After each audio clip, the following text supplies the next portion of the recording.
تو اس طرح سے یہ ارلی چائلڈہڈ میں یہ میرا شوق اور یہ ایک طرح کا اظہار شروع ہوا.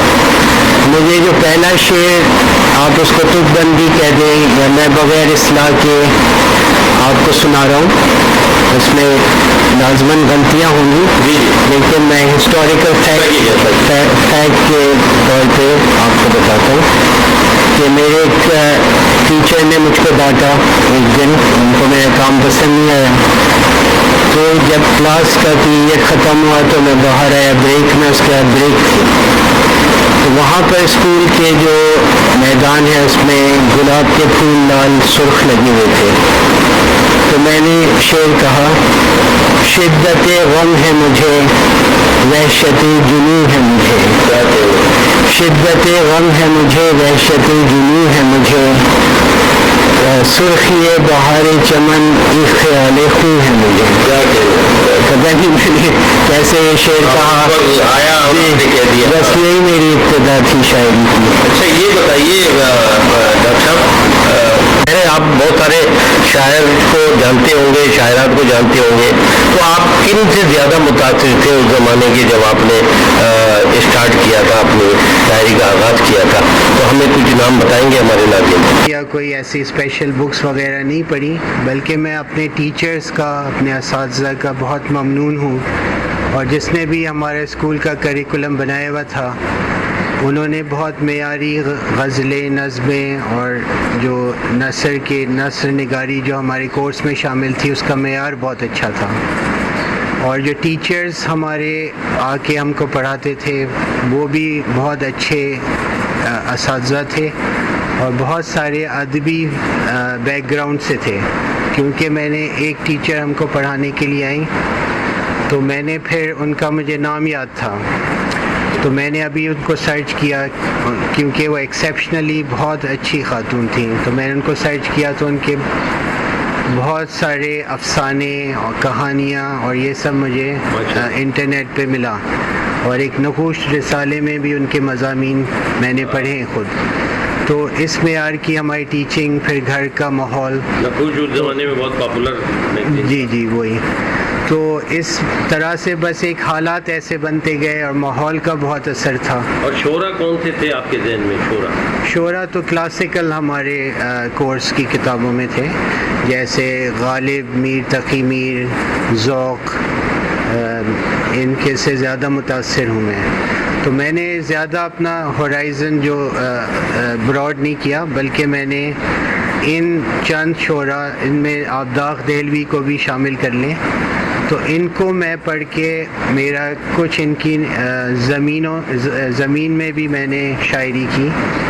میں زیادہ اپنا ہورائزن براڈ نہیں رکھنا چاہتا, میں چند شعرا پہ فوکس کرنا چاہتا ہوں جن سے میں سوچتا ہوں میری سوچ اور میرا مزاج ملتا ہے, اور میرے لیے ایک طرح کا انٹرٹینمنٹ کا بھی ذریعہ ہے. کیونکہ شاعری کو میں سمجھتا ہوں ایسی چیز ہونی چاہیے جس سے انسان پڑھ کے لطف اندوز بھی ہو, اس کا مائنڈ بھی چیلنج ہو کہ یہ کیا کہہ رہے ہیں شاعر, کتنی گہری سوچ ہے.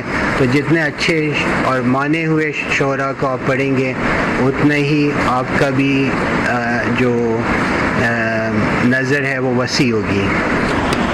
جو ہے بیاض خاطر, تو آپ جب یہ تیار ہو گئی تو جب لوگوں میں گئی تو لوگوں نے کتنا پسند کیا اس کو, اور پھر آپ کی فیلنگ کیا تھی؟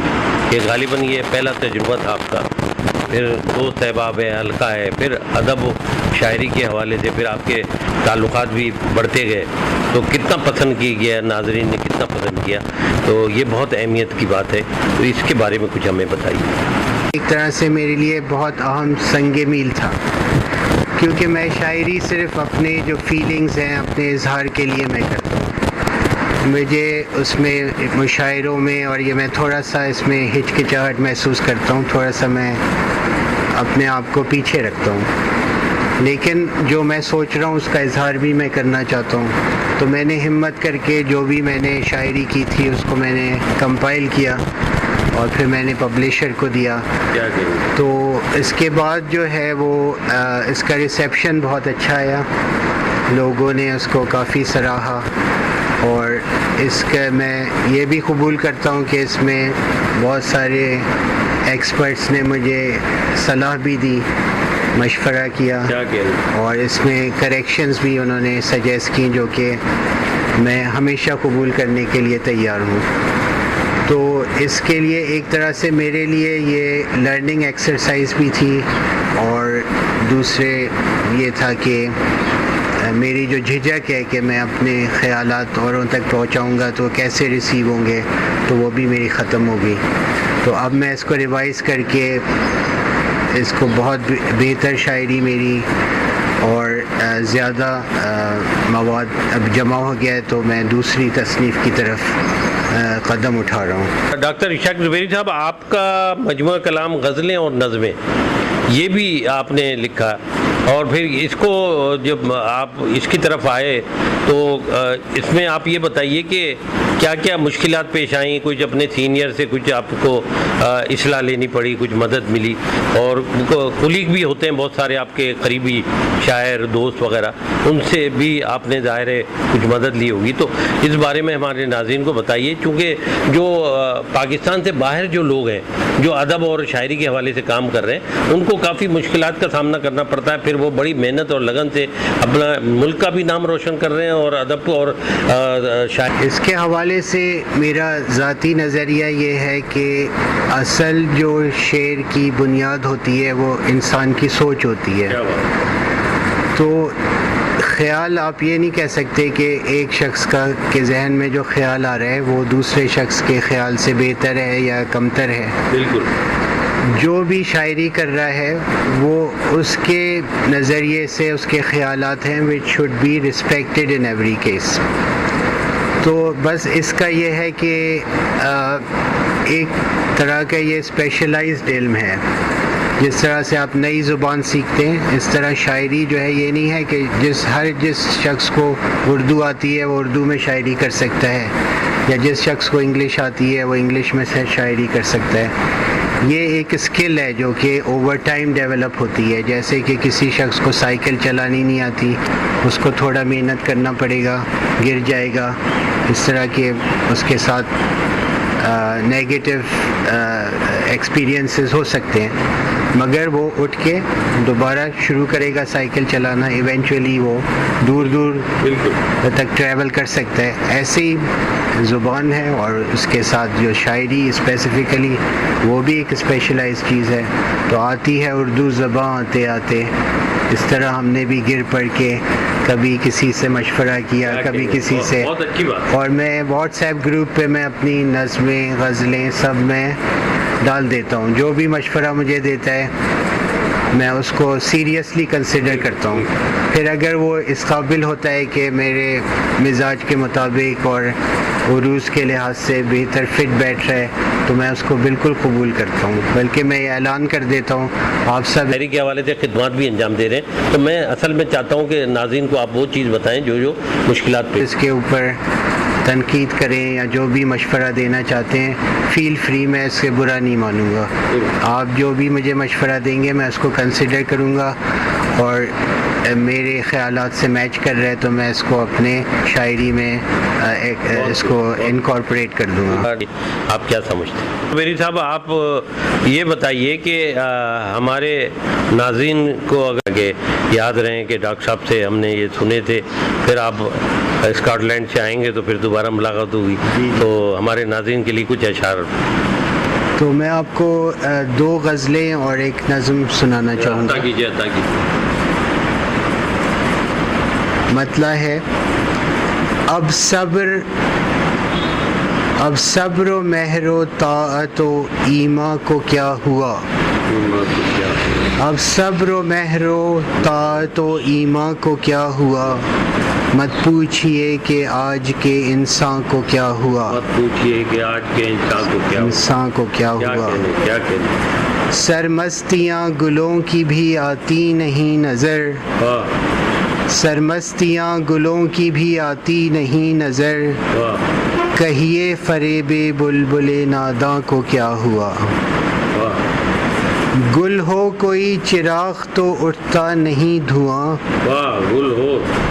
گل ہو کوئی چراغ تو اٹھتا نہیں دھواں، واہ رنج قضائے شم فروزاں کو کیا ہوا، ملتے نہیں زمانے کے ترکش میں تیر وہ، واہ اس عاشقی کے ناو کے مشکاں کو کیا ہوا، واہ واہ۔ عرصے سے اشتیاق سنائی نہیں۔ ڈاکٹر صاحب اسکاٹ لینڈ میں تو بتائیے گا کہ وہاں پر کیا معیار ہے، پروگرام ہو رہے ہیں یا سال میں بہت کم ہوتے ہیں، اور اردو جو بولی جاتی ہے وہ اچھی ٹھیک ٹھاک بولی جاتی ہے یا وہاں پر کم بولی جاتی ہے؟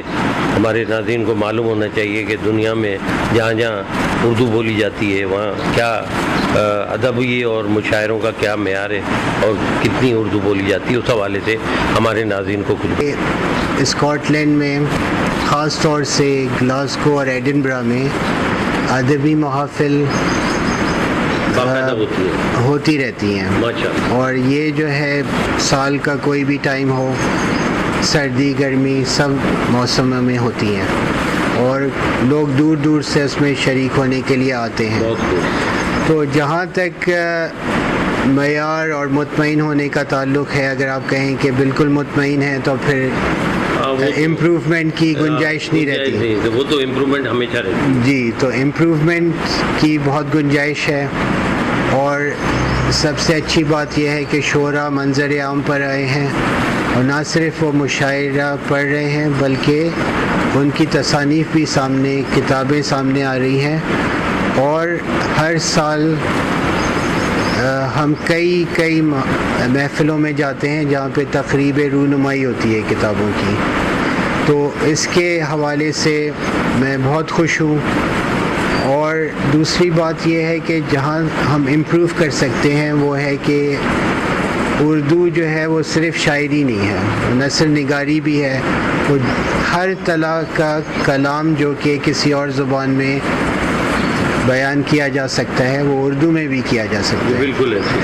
تو سائنس کے حوالے سے ہم لوگ کافی پیچھے ہیں، کہ میں جیسے کہ سوچتا ہوں کہ میرے کافی لمبے جاب کے جو ٹائمنگز ہیں کافی لمبے ہیں، تو میرے پاس جو کمیونیکیشن کا ذریعہ ہے وہ انگلش ہے، اس میں میں سوچتا ہوں، میں اپنے مریضوں کا علاج کرتا ہوں، میں رپورٹس اپنے خط ڈاکٹروں کے خط لکھتا ہوں، انگلش میں کرتا ہوں، لیکن میں سوچ رہا ہوں کہ اردو میری پیدائشی زبان ہے، میری مدر ٹنگ ہے، اگر یہی سب کام مجھے اردو میں کرنا پڑے میں نہیں کر سکتا، کیونکہ میرے پاس وہ الفاظ نہیں ہیں۔ اس چیز کو، یہ آپ کے پروگرام سے میرا میسیج ہے کہ کوئی شخص اس کو سنے تو وہ اس کو جو ہے ٹیکنیکل اعتبار سے، سائنسی اعتبار سے، شاعری کے علاوہ اس کو اردو کا ایکسپینڈ کرنے، زبان جو ہے وہ سکڑ بھی سکتی ہے، وہ ایکسپینڈ بھی ہو سکتی ہے، تو جہاں پر ایکسپینڈ ہو سکتی ہے وہ یہ پاتھ وے ہے۔ شاعری کو کافی ایکسپلور کیا گیا ہے، خیالات اس میں بہت اچھے اعلیٰ قسم کی شاعری ہو چکی ہے، مگر جو سائنٹیفک ریسرچ اور یہ سب، یہ اردو زبان میں بالکل اس کی کمی پاتا ہوں۔ تو اس کو ڈیولپ کریں، آپ جس فیلڈ میں بھی ہیں، ٹیکنیکل اسپیکٹ سے آپ اس کے اوپر لکھیں، کتابیں لکھیں، عام فہم زبان میں لکھیں، تاکہ اس کی جو ٹیکنیکل اصطلاحات ہیں وہ عام فہم لغت میں شامل ہو جائیں اور لوگ اس کو بول چال میں استعمال کرنا شروع کریں۔ ڈاکٹر صاحب، آپ کو باغبانی اور سائیکلنگ اور سیاحت کا بہت شوق ہے، اور جو مجھے معلومات ہیں، تو اب یہ بتائیے کہ باغبانی تو ٹھیک ہے، ہوتی رہتی ہے، کنٹینیو کرتے ہیں، پھر سائیکلنگ بھی ڈیلی تقریباً بہت سارے شوق رکھنے والے کرتے ہیں، لیکن سیاحت کے بارے میں ہمارے ناظرین کو بتائیے، کس کس ملک میں جانا ہوا اور دنیا کو آپ نے کیسے دیکھا؟ کیا اس دنیا میں لوگ کہتے ہیں، حقیقت بھی ہے کہ بہت ہی خوبصورتی ہے، ہر ملک میں، ہر شہر میں ایک اپنی خوبی ہے، تو ہمارے ناظرین کو بتائیے کہ کن کن جگہوں پہ جانا ہوا اور کیسا تجربہ رہا؟ تو میری تقریباً عمر ہوگی 2 سال اس طرح کہ میرے والد جو ہے وہ مڈل ایسٹ چلے گئے، وہ بائی پروفیشن وہ جیولوجسٹ ہیں، تو وہ مڈل ایسٹ میں کام کرتے تھے. تو ہمارا ٹریولنگ میں میرا اور مجھ سے چھوٹا بھائی ہے, وہ مجھ سے 5 سال چھوٹا ہے. تو ہم نے بہت ٹریولنگ کی بچپن میں, اپنے پیرنٹس کو وزٹ کرتے تھے. ہم اس گھر میں اپنے نانا نانی کے ساتھ رہتے تھے اور ہمارے پیرنٹس جو ہیں وہ مڈل ایسٹ میں جاب کرتے تھے. تو وہیں سے ہمیں جو ہے وہ سیاحت کا اور ٹریولنگ کا شوق پیدا ہوا. باقی جو آپ کتابوں میں پڑھتے ہیں کہ فلاں ملک کے یہ حالات ہیں, فلاں ملک کے اس طرح ہیں, تو آپ جا کے دیکھتے ہیں تو آپ تصویر میں جو دیکھتے ہیں اس سے آپ کو کافی مختلف لگتا ہے. تو اس کے بعد جو میری ارلی اسکولنگ پاکستان میں ہوئی, پھر میں چلا گیا جزیرہ مالٹا میں. وہاں پہ میں ہاسٹل میں پڑھائی کرتا تھا. یہ ڈیلا سال کالج ہے, یہاں پر میری کچھ تعلیم کا حصہ وہاں پر ہوا ہے. تو ادھر جو ہے میں نے ان کو بہت قریب سے دیکھا. لوگوں کے مختلف کلچرز مجھے اچھے لگے کہ مختلف ممالک سے لوگ آئے ہوئے ہیں, اسٹوڈنٹس آئے ہوئے ہیں, وہ سب ایک ہی سسٹم کو فالو کر رہے ہیں. تو یہ مجھے بہت اسٹیمولیٹ کیا کہ دوسرے لوگوں کا کلچر کیا ہے. اس سے میرا شوق اور بڑھا.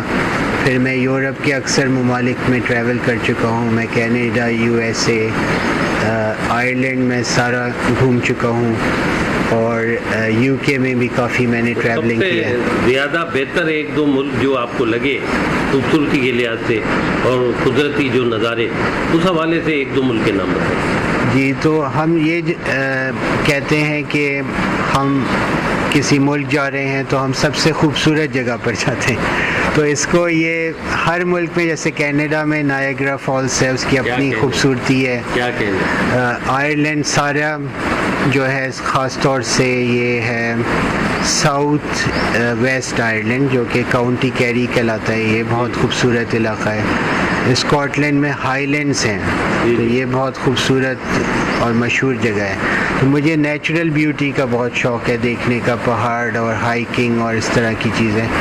تو اس سے میں بہت محظوظ ہوتا ہوں. کچھ لوگوں کو سٹی میں گھومنے کا شوق ہوتا ہے اور میوزیمز وزٹ کرنے کا, تو وہ بھی میں نے کیا ہے, لیکن زیادہ تر میں پہاڑ اور یہ دریا اور اس طرح کی بیوٹی میں پسند کرتا ہوں.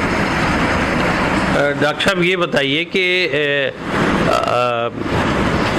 پاکستان میں نوجوان شعراء, شاعرات بہت آ رہی ہیں اور نیا ٹیلنٹ بہت ہے.